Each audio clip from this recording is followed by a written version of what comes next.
Sir, क्या आपको ऐसा लगता है कि ब्रिक्स देशों में व्यापार के लिए डॉलर की जगह एक नई मुद्रा ला पाएंगे ब्रिक्स के देश? और एक सवाल ये भी कि क्या डोनाल्ड ट्रंप की तरफ से जो 10% अतिरिक्त टैक्स का फैसला लिया गया है, उसका इम्पैक्ट पड़ेगा इन देशों पर?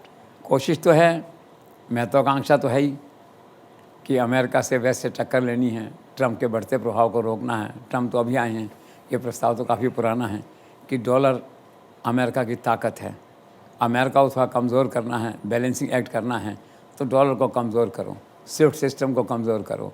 तो इसके लिए एक नया रास्ता निकाला कि इन राष्ट्रों की जो है अपनी खुद की जो करेंसी है वो खुद हो।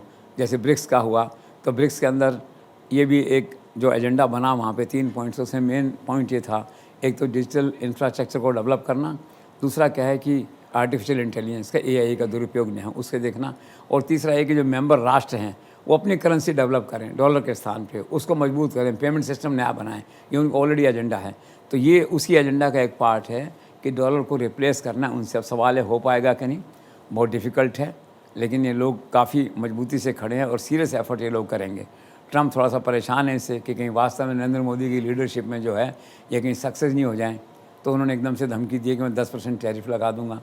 फिर ब्राज़ील भी उसी का एक हिस्सा है, उनको कल कह दिया हम 50% टैरिफ लगा दूंगा। अब इसे कहना चाहिए ना, मुझे कहने में कोई संकोच नहीं है कि ट्रंप का जो टैरिफ पागलपन है ये कहाँ ख़त्म होगा कुछ पता नहीं, ये उसी धमकी है, उसी का एक हिस्सा है। तो मुझे नहीं लगता कि ट्रंप इसको कर पाएंगे, फिर कुछ दिनों में फिर कुछ इसको बदल देंगे या इसकी अवधि एक्सटेंड कर देंगे। आज 1 अगस्त की बात कह रहे हैं, फिर 1 नवंबर की बात करने लग जाएंगे। तो बेसिकली ये है कि इन राष्ट्रों का प्रयास पूरा है, ब्रिक्स राष्ट्रों का, कि हम अमेरिका की डोमिनेंस और ख़ासकर ट्रंप हैं अभी कुछ समय, उसकी डोमिनेंस कम करने के लिए जो है हम एक अल्टरनेट करेंसी अपनी लाएं। कोशिश कर रहे हैं वो लोग, चैलेंज बड़ा है, डिफ़िकल्ट है, लेकिन प्रयास जारी रहेगा। हो सकता है कुछ न कुछ सफलता इसमें इन राष्ट्रों को मिले।